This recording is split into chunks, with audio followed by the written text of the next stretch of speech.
Je m'en vais rencontrer une victime de violence conjugale, une femme d'affaires de Montréal. Elle a dénoncé son ex-conjoint violent et jaloux. Elle préfère protéger son identité. On l'appellera donc Hélène. Là, on pourrait dire que j'ai eu du courage de me rendre jusqu'au bout. OK? Moi, comme j'ai expliqué, c'est pas du courage, c'est de la survie. En septembre dernier, au terme d'un procès qui aura duré 3 ans, son ex-conjoint est finalement reconnu coupable de voies de fait. Quelques jours plus tard, elle reçoit une lettre de l'IVAC où elle apprend qu'elle a atteint la période d'aide maximale de 3 ans prévue par la loi.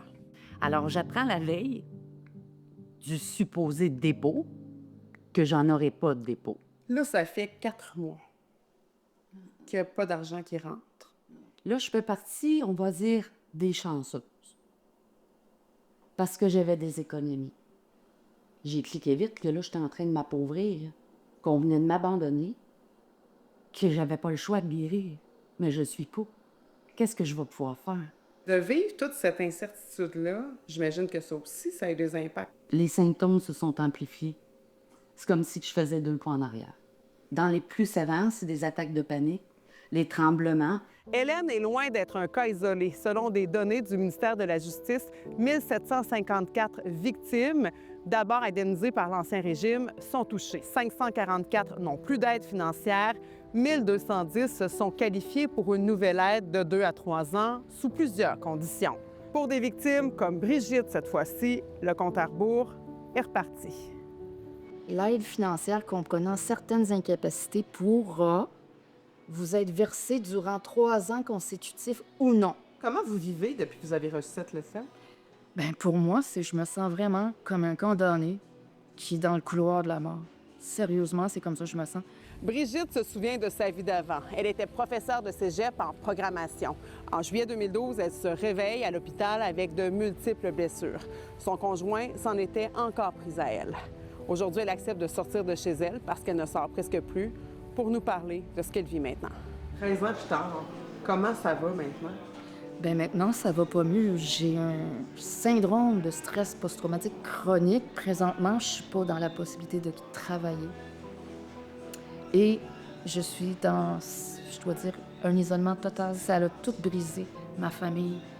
Par la force des choses, elle est un peu devenue la porte-parole des victimes. Elle a démarré une page Facebook, Les victimes abandonnées par l'IVAC, et à ce jour, il y a plus de 650 abonnés. On n'a pas à avoir honte parce que c'est pas de notre faute.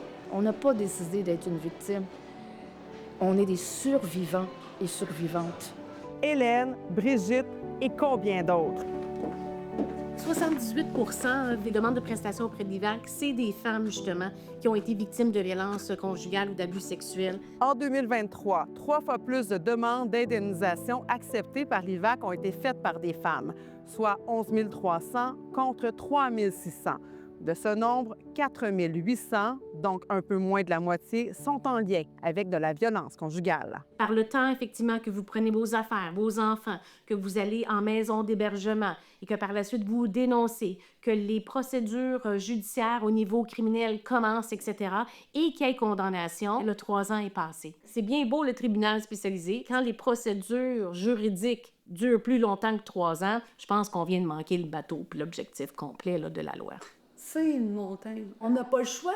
On se retrouve encore en état de survie. C'est pas une chance d'être survivant parce qu'on survit avec ça. Ben, de nous traiter au moins avec plus de considération. Le ministre de la Justice, Simon Jolin Barrette, a décliné notre demande d'entrevue. Dans un long courriel, son cabinet a réitéré que la réforme permet d'aider 2 fois plus de victimes, 44 000 contre 22 000. Mais selon plusieurs, la date butoir de 3 ans, sans égard aux crimes et aux traumatismes vécus, plonge les victimes dans une précarité financière qui est loin de les aider. À Québec, Marie-Claude Paradis-Desfossés pour Nouveau Info.